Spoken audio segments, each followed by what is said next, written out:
Laurent Métaux, bonjour. On vous doit cette programmation de l'édition 2012 de Japy Factory. C'est la 4e édition, c'est la 2e sous l'association Japy Factory, parce qu'avant c'était une organisation municipale. Donc l'année passée c'était une première année où on s'est testé, on a testé des choses. Il s'est avéré que ça a vraiment bien marché vu qu'on a accueilli 3500 personnes.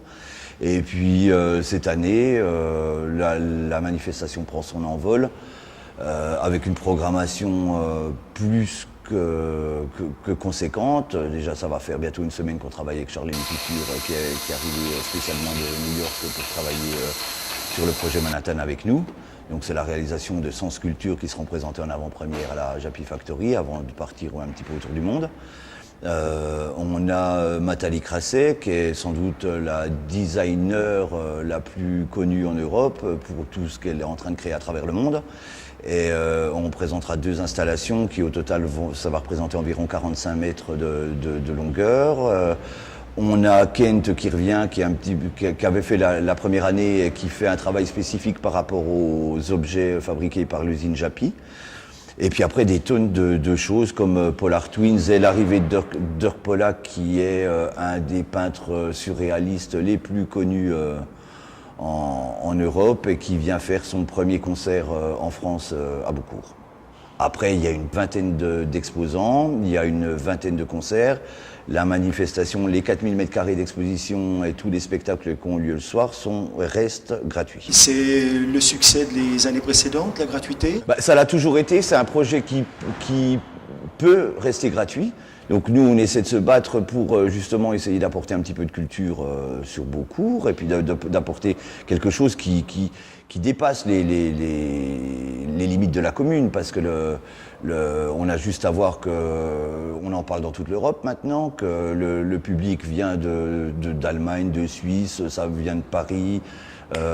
Les gens font des kilomètres pour venir parce que c'est une des rares expositions comme ça en France, quoi. C'est effectivement une grande chance pour Beaucourt que d'accueillir ces expositions, et c'est une façon magistrale aussi de revaloriser ce site qui est lourd d'histoire. Oui.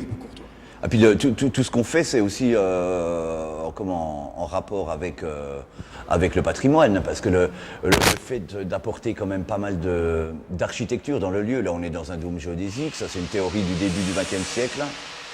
Et le Nathalie Crasset, c'est une architecte, une designeuse aussi. Et on sert de l'outil. On parlait de l'architecture fin 19e, qui est une architecture Eiffel, et qui a permis justement à ces bâtiments industriels de faire rentrer la lumière. Ouais. Et c'est peut-être ça qui amène, ou qui favorise la venue d'artistes pour des expositions aussi.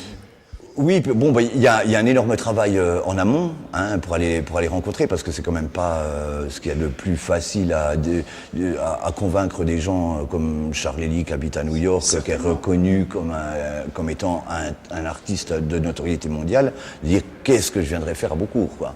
Et du coup, il est venu. Donc, je pense qu'on a soit un pouvoir de persuasion un peu supérieur à la moyenne, et puis c'est des gens qui ont quand même le rock'n'roll qui coule dans leurs veines, comme nous, et c'est ce qui nous anime, quoi.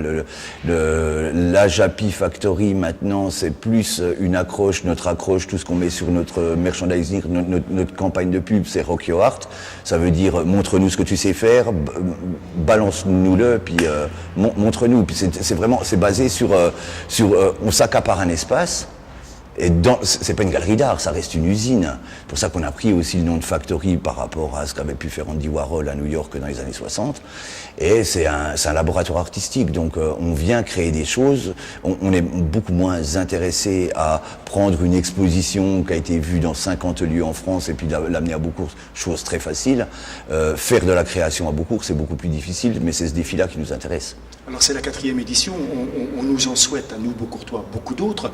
On est sur le point de devenir un label. Disons, elle est quand même appelée à disparaître, parce que avec je pense.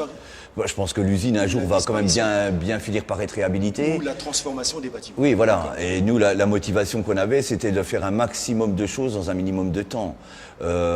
Si on doit récupérer l'usine encore pendant 15 ans, je pense qu'on va se lasser avant de voir des gens occuper l'usine définitivement. En tout cas, en ce moment, on ne s'en lasse pas. Et on va recueillir quelques propos de Jean-Léry Couture, qui est à la réalisation de son œuvre et qui nous emmène dans un univers Manhattan. Ça c'est clair, on a New York à Beaucourt là. New York à Beaucourt.